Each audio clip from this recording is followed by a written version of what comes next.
Good morning everyone! For today's video, isi-share ko sa inyo yung mga naging ganap natin noong mga nakaraang araw. Pero syempre bago tayo umalis, hindi natin pwede kalimutan yung ating routine. Ito nga yung pagpapatakbo sa mga dogs natin dahil nga sila ay large breed, napaka-importante nito para sa kanila. Kahit na malaki yung kennel natin, hindi ko hinahayaan na hindi sila nakakapag-banding dito sa labas. Yun nga lang no, hindi ko pa maisama si Ragnar kasi medyo iba talaga yung ugali niya.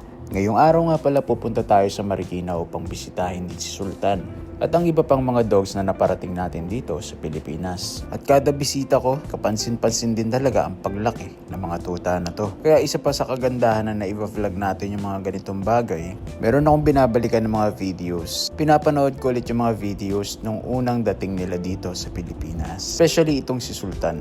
Sobrang laki na nga ngayon at umahabol na din sa mga puppies na mas matatanda sa kanya. Kagaya nito ni Orlov na ngayon ay 11 months na. At kitang-kita na rin ang pagputok ng kanyang katawan. At eto, nagtitipon na nga kami. Sa maniwala kayo o hindi, ay iisa lang ang may-ari sa kanila. Ito yung sinasabi ko nung time na kinukonsider ko yung pagre-rehome kay Sultan. Alam ko medyo nadismaya kayo, pero para sa akin kasi ay hindi ko pinanghihinayangan ito. Especially kung makikita mo yung kalagayan niya ngayon na mas masigla, mas malusog at mas active kasama yung mga pack members niya.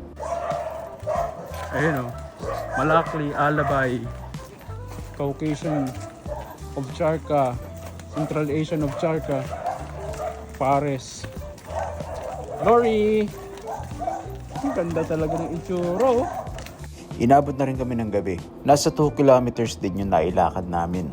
At ramdam ko din na gusto pa nilang tumuloy.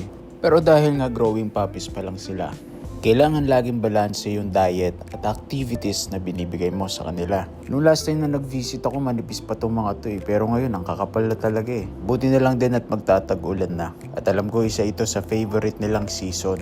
At kinabukasan nag-walk naman kami ni Ragnar. Everyday namin itong ginagawa. Sobrang life-changing din talaga yung pag-aaso. Dahil talagang babaguhin nito ang lifestyle mo. Hindi dahil sa kailangan mo lang, pero dahil kailangan din talaga nila. Especially kung large breed yung napili mong alagaan. And speaking of large breed, meron nga palang dumating na Borbell dito. Boss Shepherd na female at sobrang cute na mga fluffy Frenchies. First time ko nga lang din makakita nito. Itong mga puppies na to ay galing Thailand. At dahil nga wala masyadong kilalang shipper yung breeder, kinontak niya ako para magpatulong. Mabuti na nga lang din at meron tayong kaibigan na pwedeng sumundo sa puppy. At ito, hinayaan ko lang muna siyang kumain at maglaro. Hinayaan ko lang din siya makapag-relax dahil alam kong sobrang stressful na naging biyahe niya. And later on, pupunta na rin siya sa Zambales. Dahil taga doon ang may-ari sa kanya. So maybe after 2 years makapag-visit tayo sa kanila at baka maisipan nila mag-breed. Possible na ibangga natin to kay Dato. Ayun lang po, maraming salamat sa panonood ng videos ko. God bless. 10 weeks or 11 weeks? Bye-bye! Going to Zambales.